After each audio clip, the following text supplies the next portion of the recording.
Jeb Bush gave a speech outlining his foreign policy, and it's 100% like his brother's. I mean, he should have just held up a sign that says, "I am George W. Bush," because that's what it is. So it's bad enough that he's disastrously incorrect with the direction that he wants to take the country, but he was also arrogant in his ignorance. So on the issue of Iraq, he said the following, quote, "A winning strategy depends on maintaining unequal military strength, and we must not take that for granted. We do need to convey that we are serious, that we are determined to help local forces take back their country. Our unrivaled warfighters know that it is simply not enough to dispense advice and training to local forces, then send them on their way and hope for the best. It's a tough, complicated diplomatic and military proposition, even more so than the current situation in Iraq. But it can't be done. But it can be done. We saw in the Iraq surge how Islamic moderates can be pulled away from extremist forces, and the strategic elements in both cases are the same. We have to support local forces, and we must stay true to our word." All right, so let me decode the bullshit politician speak there for you. His solution is more of the problem. He wants more war. He wants more U.S. intervention. Let me repeat that first line again because it's very telling. You can read between the lines here yourself because it's kind of right on the surface. You're not even really reading between the lines. "A winning strategy depends on maintaining unequal military strength, and we must not take that for granted." What does he mean by that? Unequal military strength. So, well, the enemy, we know who the enemy is. It's ISIS in Iraq. It's people we dislike. We need unequal military strength there for us to win. So what does that mean? Well, we need to be there. And then he goes on to, basically massage George W. Bush's surge. And he's putting forth this idea, which is a thought virus on the right, that the surge worked and it was fantastic.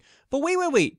That's not true. If you look back, when they announced the surge and then violence increased, what did they say? Well, that proves that the insurgency is in its last throes, so the surge is working. Then violence would go down, and what did they say? See, violence went down, the surge worked. Then the next month it would go back up, and what would they say? See, the insurgency is in its last throes, it's working. So you set up a non-falsifiable claim. Whenever the violence gets worse, the surge is working. Whenever the violence gets better, the surge is working. But what's happening the entire time for sure? Our troops are there, and they're dying, and they're in the middle of a civil war. Why the fuck should they be in the middle of that civil war? The whole idea of the Iraq war was, oh my God, Saddam was responsible for 9/11. Well, he wasn't. We learned that wasn't true. But it's not like after we learned that was untrue, the government did the right thing and they said, we should pull out. We started a war based on a false premise. We're going to get out now. They didn't do that. What did? They moved the goalposts. Well, he has weapons of mass destruction. Number one, no, he didn't. Number two, even if he did, you would have to prove that he was going to use them on America. And he wouldn't have because he would have been blown to smithereens immediately if he did. So that was bullshit as well. And then what did they say? Well, he's just a bad guy. And there's a lot of bad guys in the world. In fact, we actively support a lot of bad guys. We supported Saddam. We supported him at the height of his atrocities. It's so ironic that we said, oh, this guy's a dictator. He's been doing atrocities. You didn't add the final part of that. With our support! We gave him a lot of the weapons. We sat there and said, oh, he's our boy as he was killing Kurds. Hey, God, it's so hypocritical in so many different ways. But here's my question to Jeb Bush. To what ends do you want to stay there? What's your goal? When would you ever declare victory and get out? And what's his answer? Either he wouldn't have an answer or he'd say, when we defeat ISIS and jihad. How the fuck are you going to defeat the ideology of jihad, the ideology of Muslim fundamentalism? You're not going to defeat it because it's not possible to defeat it any more than it's possible to defeat the ideology of burglary or assault or murder or rape. You have to contain it. You can't defeat it. But if you say we need to stay there until we defeat it, what does that mean?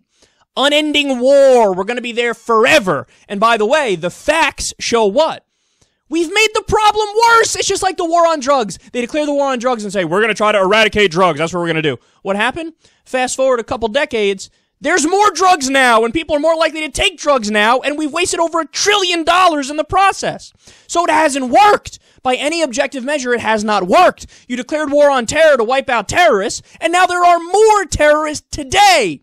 So you failed according to your own goddamn standards.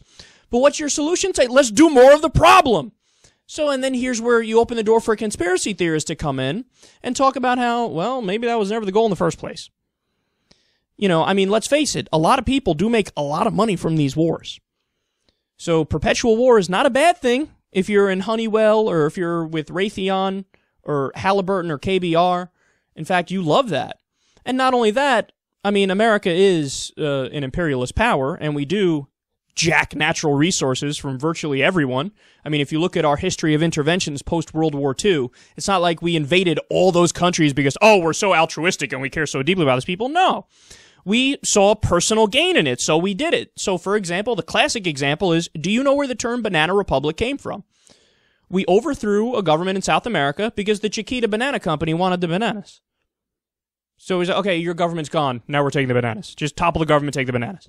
Happens all the time. All the time we did shit like that. We would overthrow democratic leaders and put in fascists, dictators, and say, oh, no, we're doing that to preserve freedom. We didn't just take away freedom, even though you did. No, we're preserving freedom. Why? Because the big bad communists. The communists are the evil ones. We're the good ones. So to avoid communism, we had to put in our own fascist dictator.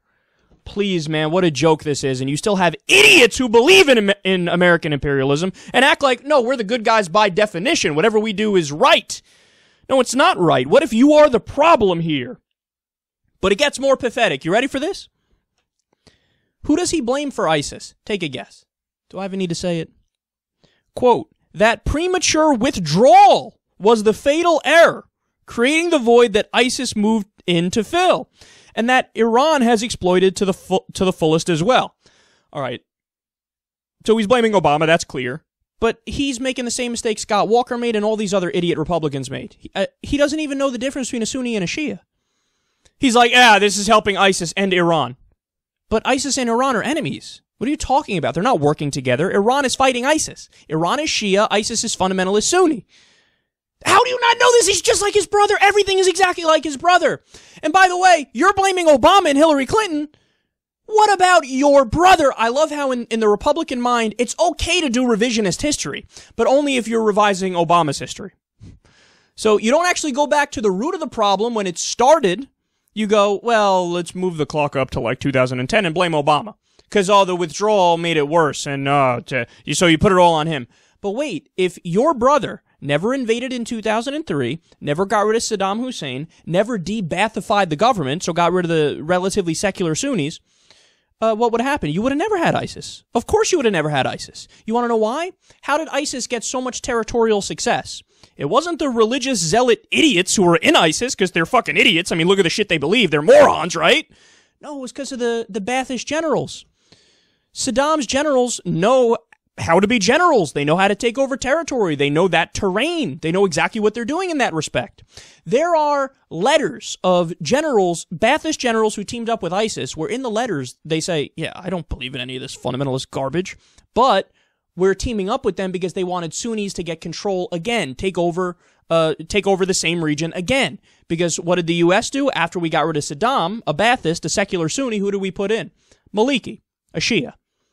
So you pissed off the entire Sunni population. The Baathists teamed up with the fundamentalist Sunnis, became ISIS, took over all this territory, and who do you blame? Goddamn Obama. But Obama didn't do the 2003 invasion. You did.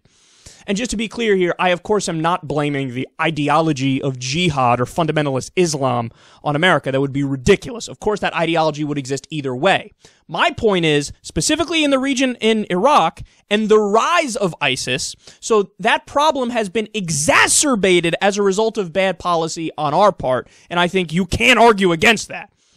But actually the only person who does try to argue against it is Jeb Bush and George Bush and the neocons. They cause the problem, and then they get up there and start talking about what they think the solution is. No, I think you can sit this one out. And I don't think America's going to vote for you because you are now officially running on a platform of, I am George W. Bush. So I'll ask you guys, do you want to elect George W. Bush again?